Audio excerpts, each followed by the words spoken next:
conférence bi nga xam ne Union africaine mooy mbootaayu réewu Afrique ñoo décidé ci décision njiitu réew yi ne at bu ne war nañu taxawal ndaje boo xam ne dinañ ci xayma ak yelleefu jigéen ñi fu mu toll waaye rawatina xeex bi ñu war a xeex doole bi ñuy teg jigéen ñi ak néew doole bi ñu leen di néew dooleel ak sàkku bu méngoowul ak seen mbëggeel bi ñu leen di def ci continent bi jot nañu xeex violence boobu ndax teguwul ci diine du diine l'islam du diine catholique du diine juif amul benn diine boo xam ne wax na ne jigéen dañ ko war a teg coono dañ ko war a toroxal dañ ko war a bundu xataal amul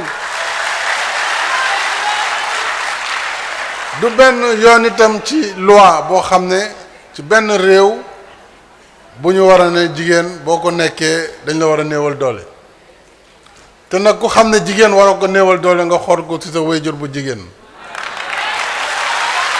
nga xool ko ci sa doom bu jigéen xool ko ci sa soxna walla say soxna kon góor gu ne war na nekk avocat wu jigéen ñi loolu bu leeree ci xel yi kon combat bi dinañ ko gagné ndax bëri na lu ñuy néewal doole jigéen di ko sonal ci kër yi jigéen sëy ay at nga xëy ne ko foulement le camp ni ko gaañi waxee foulement le camp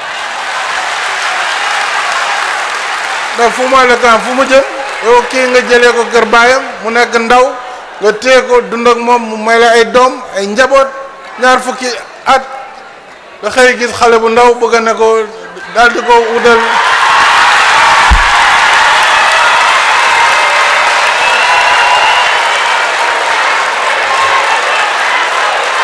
nga bëgg ko coller motif loolu jaaduwul te maa ngi ñaan chef religieux yi vraiment ñu ci def ay waxtaan je suis désolé j'ai parlé un peu en langue nationale pour sensibiliser sur le sort des femmes sur le calvaire des femmes dans les ménages. Les belles familles doivent aussi respecter les femmes.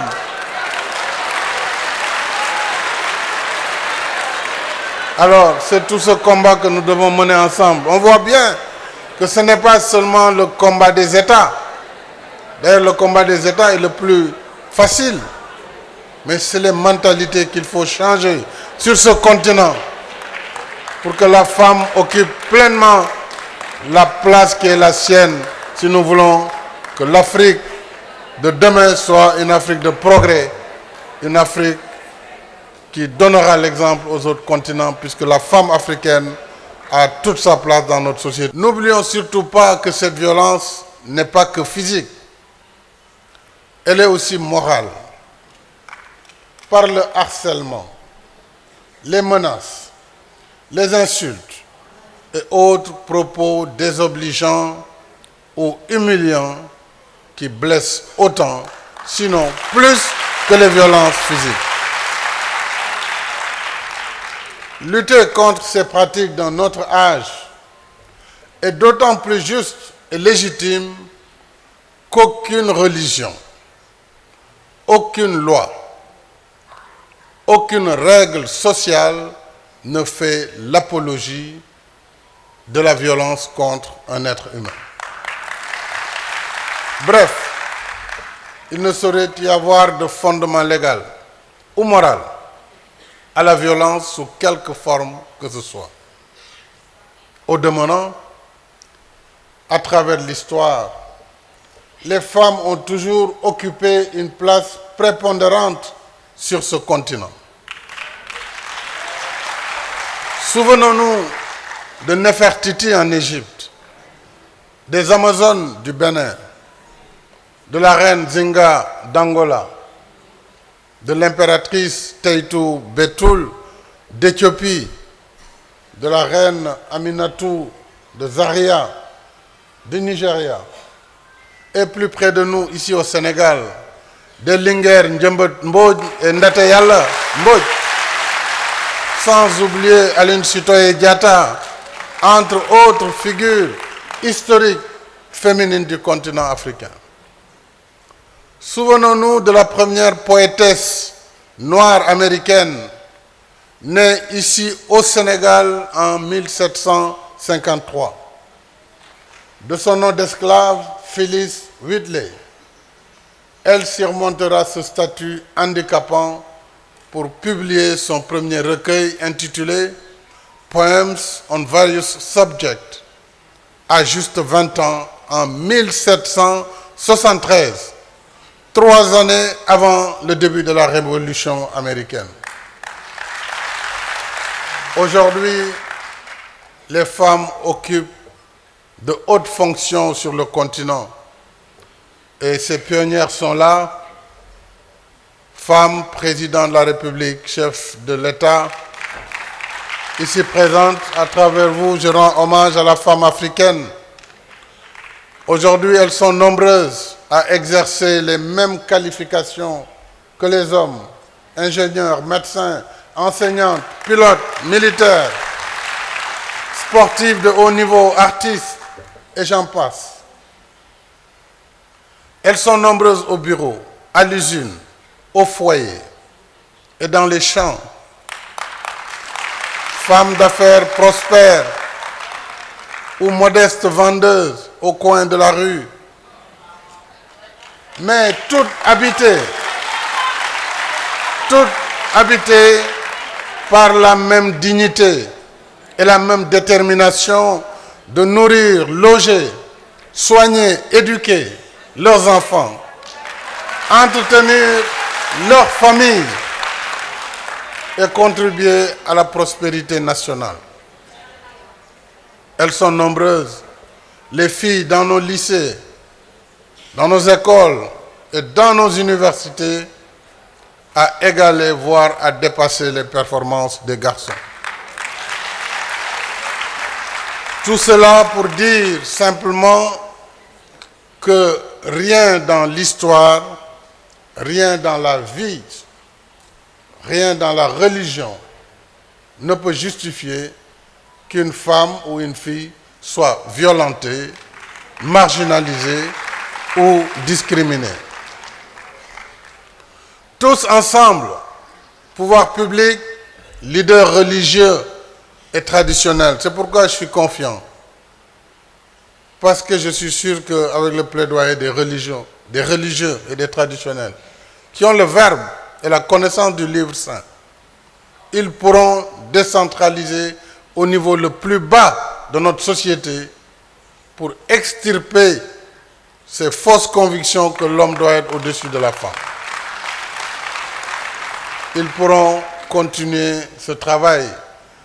Je suis également rassuré par la présence massive de la société civile et citoyenne, des jeunes, du patronat.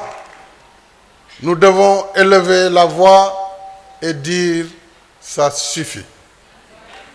Enough. Ça suffit la brutalité. Ça suffit la maltraitance. Ça suffit le harcèlement. Ça suffit les brimades, les insanités, le viol et autres sollicitations non désirées. Mais il ne suffit pas, mesdames et messieurs, juste de dire ça suffit. Il faut agir. Agir pour que cesse l'omerta. L'omerta du silence en temps de paix comme en temps de guerre. Oui, il faut que ça cesse. C'est ce que veut l'agenda 2063 de l'Union africaine. Il faut que ça cesse. C'est ce que demande la résolution 1325 du Conseil de sécurité des Nations Unies sur le sort des femmes dans les conflits armés. C'est ce que nous voulons ici au Sénégal, à travers notamment la loi criminalisant les actes de viol et de pédophilie. le guide spécifique de prise en charge des violences faites aux femmes et aux filles par les forces de l'ordre, le portail de la cellule d'appui à la protection de l'enfance, dédié au signalement d'images d'abus sexuels sur les enfants, le commissariat de police pilote de Mbao, qui intègre la spécificité féminine dans son organisation, dans l'organisation du commissariat, dans son fonctionnement et l'accueil fait aux femmes et aux filles victimes de violences. Ces mesures s'ajoutent à d'autres en matière de soins de santé, de parité hommes-femmes dans les instances publiques électives ou semi-électives au Sénégal et de transmission par la femme de la nationalité sénégalaise à son époux et à ses enfants. Alors, toutes ces mesures visent à combattre les violences faites aux femmes et aux filles, mais également à mettre fin aux discriminations qui les affectent dans une société qui se veut égalitaire, solidaire et inclusive. C'est d'ailleurs l'une des vocations principales de la délégation à l'entrepreneuriat rapide des femmes et des jeunes, la DER/FJ. Mais finalement, ce qui comptera par-dessus tout, c'est l'évolution des esprits. Évolution d'abord des esprits des femmes et des filles envers elles-mêmes, et évolution des esprits des hommes envers les femmes et les filles pour conforter l'égalité en droit et la complémentarité sociale homme-femme.